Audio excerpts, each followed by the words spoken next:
En lep dober dan oziroma vam dober večer s Konjskega vrha. Tako je, lep pozdrav s Konjskega vrha. Mi snemamo to dopoldan, in sicer na Miklavžev dan. Tako je, 6. december. 6. december, Miklavž prinaša darila. In kakšno darilo je prinesel tebi? Eno zelo veliko. Ja, eno veliko olajšanje. Končujem oziroma danes, mogoče imam uro ali dve dela s knjigo Kako misliti ta svet drugače. Torej, knjiga, ki je nastajala dobri 2 leti. Ja, upal sem, da bo na današnji dan zagledala že v tiskani obliki luč sveta, ampak ni mogoče, ker pri meni se prepleta toliko obveznosti, da preprosto lovim čas za pisanje v tistem vmesnih obdobjih, ko bi jih sicer preživel kako drugače. Pol pa sedem za računalnik in pišem. Ja, včasih si prav želim, recimo, da bi imel dan ali dva, ko bi se lahko posvetil samo v miru pisanju, ne. To je, da bi zjutraj vstal, šel seveda v hlev, kapelo, potem se pa prepustil v branje, v pisanje, ampak tega preprosto pri meni ni mogoče. Prepleta so se raznorazne stvari, tudi obiski, ne, in tu se vedno znova spomnim na Hermana Hesseja, ki je na vrata svojega stanovanja v Švici napisal Bitte keine Besuch, prosim, brez obiskov, ne. In ko ga je, da je v miru pisal, ne. In ko je prišel ga obiskat Thomas Mann iz Nemčije, tja v Švico, in pride do njegovih vrat in prebere ta napis, prosim, brez obiskov, se je samo poklonil in odšel nazaj v Nemčijo. Ampak ja, potem se pa spomnim tudi na Bacha, ne, ki je izjemnega skladatelja, njegov skladateljski opus je res ogromen, ne, ki je ustvaril sredi kopice otrok in ostalih preživetvenih obveznostih, in potem pač jemljem samega sebe pač v kontekstu vsega, kar je delež mojega življenja, se res toliko tega prepleta. Ampak danes je na en prav poseben način dan, ko pa iz mene veje, kar verjetno tudi zaznavate, predvsem eno veliko utrujenost, ne, ker je res to eno tako, bi rekel, res pisanje je res garanje, ne. Ja, kot delo v kamnolomu, če bi prav, včasih me kdo pokliče pa reče: "Bi nekaj napisal, ti rad pišeš." Ja, ja, to, veste kaj, pisanje je napor, ne, to ni tako enostavno, in enkrat sem že moral zaradi pisanja, ko je nastajala knjiga Vstanimo v suženjstvo, zakleti v bolnico, ker sem dobil rano na 12-tedniku, ne, od preizčrpanosti, oziroma ko so mi povedali, kdaj je rok za oddajo knjige. Tokrat sem bil pa tudi zelo na meji zmogljivosti, so se začele javljati kar, bi rekel, kar resni zdravstveni pokazatelji, ampak brez muje srčevelj ne obuja, ne, in ti dejansko moraš vzeti v zakup življenja tudi sprejetje napora za dosego nekega cilja, ne. Brez tega cilja ne moreš doseči, ne. In tu sem hvaležen, da sem po očetu Pohorc, ker vedno znova, ko smo šli k stricu na Pohorje, tam so strmine, ne, ampak ti se moraš zagristi v hrib, da prideš na določen cilj, ne. Se spomnim, kako smo spravljali seno, na to še ni bilo, takrat še ni bilo nekih pomagal s stroji.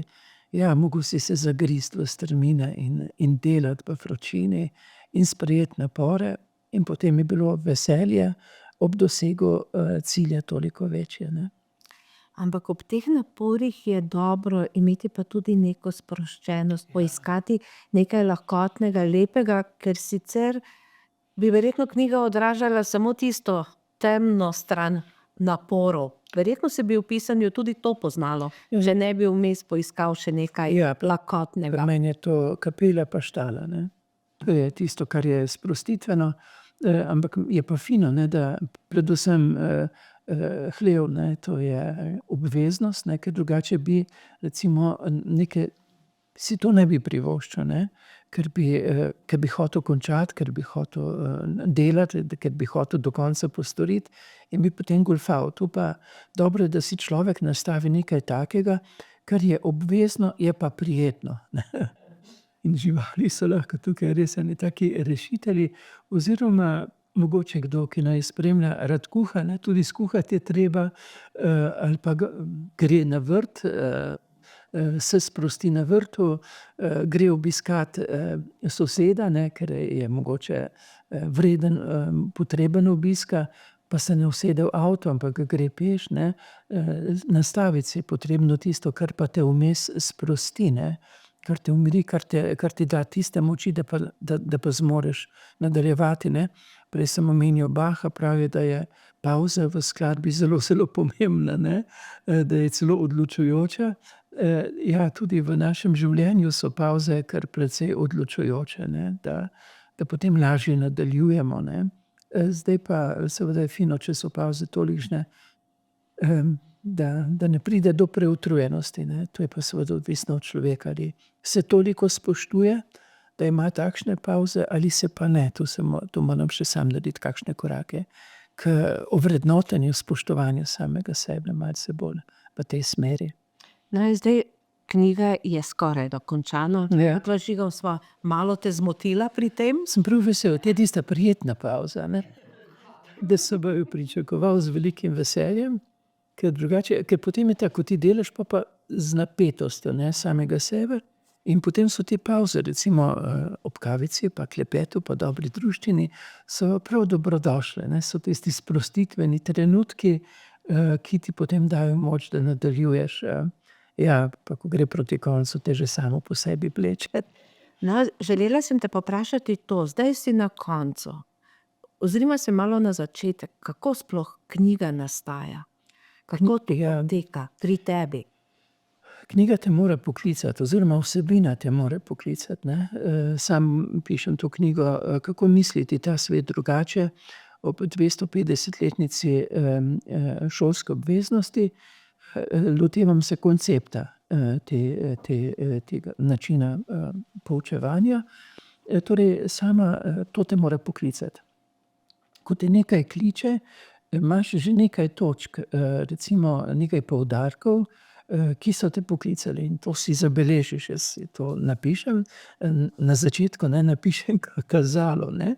Ampak to kazalo se potem dopolnjuje, kakor se na začetku dopolnjuje, se na koncu krajša, ker se povezuje, ne.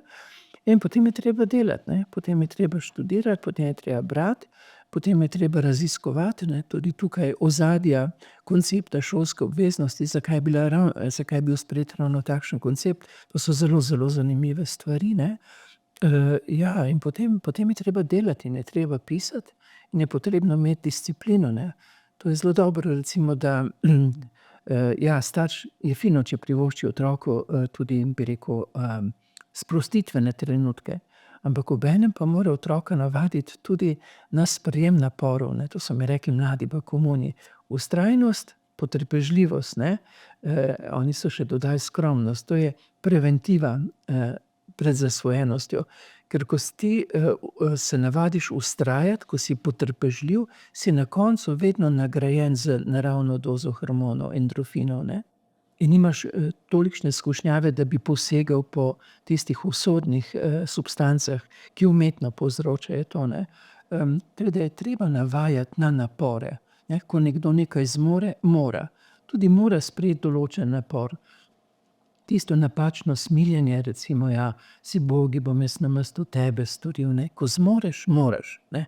In potem si vedno tudi nagrajen, ko nekaj postoriš, z zadovoljstvom, ne. Saj niso zadovoljni tisti, ki, kot smo mi rekli doma, v luft gledajo, ne. Ampak so zadovoljni tisti, ki gledajo proti določenemu cilju in so za ta cilj pripravljeni sprejeti tudi določen napor, ne. Knjiga nastaja v delu, to je delo. Ja, zanimivo, na začetku je, bi rekel, kar naporno. Potem pa, ko greš proti koncu, pa te konec sam že priteguje, je mnogo lažje, ne. Tako nastaja knjiga. Zdaj danes bom z veseljem poklical mojega urednika, da mu povem, da je končana. Potem se začne njegovo delo, predvsem njegove pripombe, predlogi, potem seveda dobi v roke knjigo lektor, lektorica in potem gre seveda v založbi v tisk. In potem mi, ki nestrpno čakamo, da jo bomo lahko vzeli v roke. Ja, in tudi pogledaš kazalo in si privoščiš tisti košček, tisto vsebino, ki te pritegne, ki te pokliče, ne. Tudi zato je kazalo, ne, ker so mi rekli pri tisti knjigi Vstanimo v suženjstvo za kritike, precej zajetna, kako debela. Sem rekel, saj če vidiš v izložbi cel kup krofov, kdo pa ti pravi, da moraš vse pojesti, ampak če te pokliče pa v kazalo določena vsebina, odpreš tisto stran in si privoščiš miselni izziv. Ker to, kar pišem, so samo dejansko miselni izzivi, želim samo dati misliti.